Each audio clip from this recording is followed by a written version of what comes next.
হজ শেষে দেশে ফিরছেন ২৬,১০৯ হাজি। সৌদি আরব থেকে পবিত্র হজ পালন শেষে ফিরতি ফ্লাইটে সোমবার রাত পর্যন্ত ২৬,১০৯ জন হাজি দেশে ফিরেছেন। এর মধ্যে সরকারি ব্যবস্থাপনায় ৪,০৯৫ এবং বেসরকারি ব্যবস্থাপনায় ২১,৫১৪ জন দেশে ফিরেছেন। মঙ্গলবার হজ সম্পর্কিত সর্বশেষ বুলেটিনে এ তথ্য জানানো হয়েছে। এ পর্যন্ত বিমান বাংলাদেশ এয়ারলাইন্সের ফ্লাইটে ৮,৭১৪, সৌদি পতাকাবাহী সাউদিয়া এয়ারলাইন্স ফ্লাইটে ১০,৬১৫ এবং ফ্লাইনাস এয়ারলাইন্সের ফ্লাইটে ৬,৭৮০ জন দেশে ফিরেছেন। মোট ৬৬টি ফিরতি ফ্লাইট পরিচালিত হয়েছে।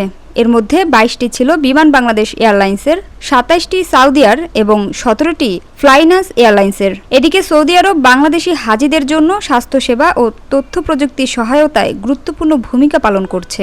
দেশটির মেডিকেল সেন্টারগুলো এখন পর্যন্ত ৫৭,০২৫টি অটোমেটেড প্রেসক্রিপশন ইস্যু করেছে এবং আইটি হেল্প ডেস্কগুলো ২২,১১০টি সেবা প্রদান করেছে। এখন পর্যন্ত ৩২ জন বাংলাদেশি সৌদি আরবে মারা গেছেন। তাদের মধ্যে ২৬ জন পুরুষ এবং ৬ জন নারী। এদের মধ্যে ২১ জন মক্কায়, ১০ জন মদিনায় এবং ১ জন আরাফায় মারা গেছেন। সৌদি আরবের সরকারি হাসপাতালগুলো এ পর্যন্ত ২৫৬ জন বাংলাদেশিকে চিকিৎসা সেবা দিয়েছে।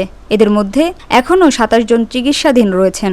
গত ২৯ এপ্রিল প্রথম ফ্লাইটের মাধ্যমে এ বছরের হজ কার্যক্রম শুরু হয় এবং ৩১ মে শেষ হয়। সৌদি আরব থেকে দেশে ফেরার কার্যক্রম ১০ জুন শুরু হয়েছে এবং তা ১০ জুলাই পর্যন্ত চলবে।